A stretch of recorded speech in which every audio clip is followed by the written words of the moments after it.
आज हम video start करने वाले हैं श्री कृष्ण के बांसुरी के बारे में। एक ऐसी रहस्यमयी बांसुरी जिससे आज तक यूट्यूब में कोई ऐसी वीडियो नहीं बनाया गया है। जितने भी श्री कृष्ण के बारे में बनाए गए हैं, जितने भी वीडियो उनके सुदर्शन चक्र या कह दो कि उनकी रहस्यमयी चीज़ों के बारे में बताया गया। बट आज इसकी वीडियो में मैं यूट्यूब में एक ऐसी चीज़ जो हर कोई एक क्रिएटर नहीं देखता, वो है बांसुरी। उनके बांसुरी में इतने ज़्यादा रहस्य छुपा है जो आप इस वीडियो देखने पर आप चौंक भी जाओगे। तो फिर वीडियो थोड़ा सा एंड तक देखना, आप खुद समझ जाओगे। साधारण से दिखने वाली बांसुरी, उसके अंदर इतने सारे रहस्य छुपा है, वो रहस्य वीडियो के बाद में बात करने वाले हैं। एक ऐसी बांसुरी जिससे समय ठहर जाता था, नदियाँ उल्टी बहने लगती थी। जितनी भी वृंदावन में जितनी भी गाय थी वो इस बांसुरी की धुन सुनकर अपने आप दूध दे देती थी और एक पूरी सृष्टि कृष्ण के इस प्रेम में खो जाती। आज मैं आपको बताऊंगा श्री कृष्ण के बांसुरी के रहस्यमयी ऐसी बातें जो आप सुनकर दंग रह जाओगे।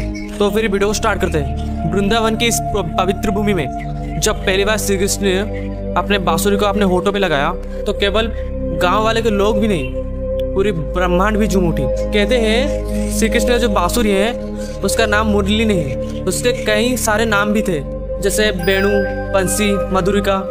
और हर एक बांसुरी में जैसा नाम था उनके अंदर बहुत सारे रहस्य छुपे हुए थे। शास्त्रों के अनुसार श्री कृष्ण के पास एक नहीं बल्कि 3 दिव्य बांसुरियां थी। उस बांसुरी का नाम था बांसी, मुरली और वेणु। हर एक बांसुरी का ध्वनि अलग था। बांसी पर बजता प्रेम, मुरली पर झलकता करुणा और वेणु पर बजता संपूर्ण ब्रह्मांड का संगीत। जब श्री कृष्ण अपना बंसी बजाते थे उस समय पूरी गांव और पूरे ब्रह्मांड उस टाइम में उसकी धुन सुन के गूंज उठता था। जब उस मुरली का धुन सुनकर जंगल से हिरन, जितने भी पशु पक्षियां हैं, उनके पास इस तरह से आते थे जिस तरह से कोई एक आकर्षण शक्ति हो। यहाँ तक जितने भी वज्र जैसी चीज़ें हैं, मान लो जैसे हथियार हैं, वो भी भगवान श्री कृष्ण के इस धुन पर वो बहुत ज़्यादा झूम उठते थे। और गांव में जितनी भी गोपियाँ थे ये धुन सुनकर ये बहुत ज़्यादा मोहित हो जाते थे उस टाइम में। जैसे ही कान्हा बांसुरी बजाते थे, गोपियाँ अपनी सब काम छोड़कर बस उस बांसुरी की ध्वनि को सुनती रहती थी। अगर कोई चक्की पेस रहा होगा तो उसका हाथ वहीं पर थम जाता था। अगर कोई मटकी से पानी ले रहा था तो उसका मटकी वहीं पर फटकर वहीं पर ख़त्म हो जाता था। और सब दौड़ पड़ती थी उस ओर जहाँ से एक मधुर ध्वनि गूंज रही है। लेकिन ये सिर्फ संगीत नहीं था, ये था एक दिव्य योग।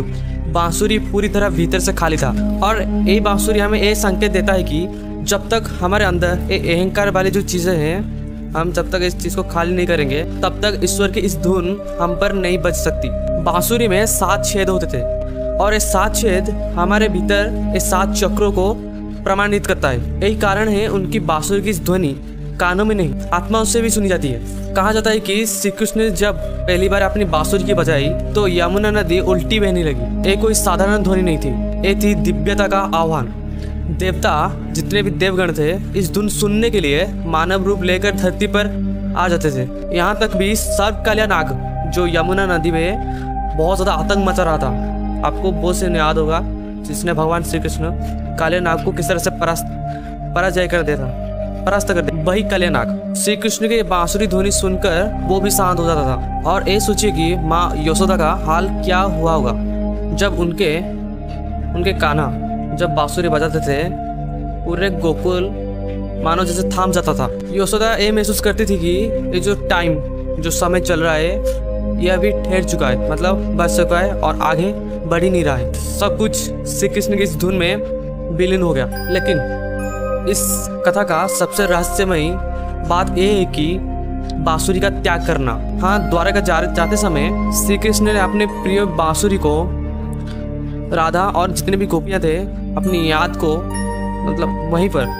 पर वृंदावन के वहीं पर रख दिए और वहीं से चले गए। क्योंकि द्वारका में उनका जीवन राजनीति और जिम्मेदारियों से भरा हुआ था। वहाँ पर प्रेम नहीं चल सकता, वहाँ पर राजनीति, सिर्फ और सिर्फ राजनीति चल सकता है। इसीलिए श्री कृष्ण को एक कदम उठाना पड़ा। ये बोलते हैं कि इसी समय बांसुरी भी रो पड़ी और आज तक भी वृंदावन में ये जो ध्वनि थी श्री कृष्ण की, ये सुनने के लिए बहुत ज़्यादा तरस रहा है। श्री कृष्ण के बांसुरी की एक हमें एक गहरा संदेश देता है। जैसे बांसुरी अपने अंदर खालीपन और खोखला है, उसी तरह अपने जीवन में ये चीज़ को खाली करना पड़ेगा। जैसे लालच, क्रोध, अहंकार, ये जितनी भी चीज़ें हैं अपने अंदर खाली करना पड़ेगा, तभी ईश्वर अपने आत्मा के ऊपर अपनी धुन बजाएंगे, जैसे बांसुरी के ऊपर बजाते थे, और हमारा जीवन बांसुरी की तरह एक संगीतमय बन जाएगा।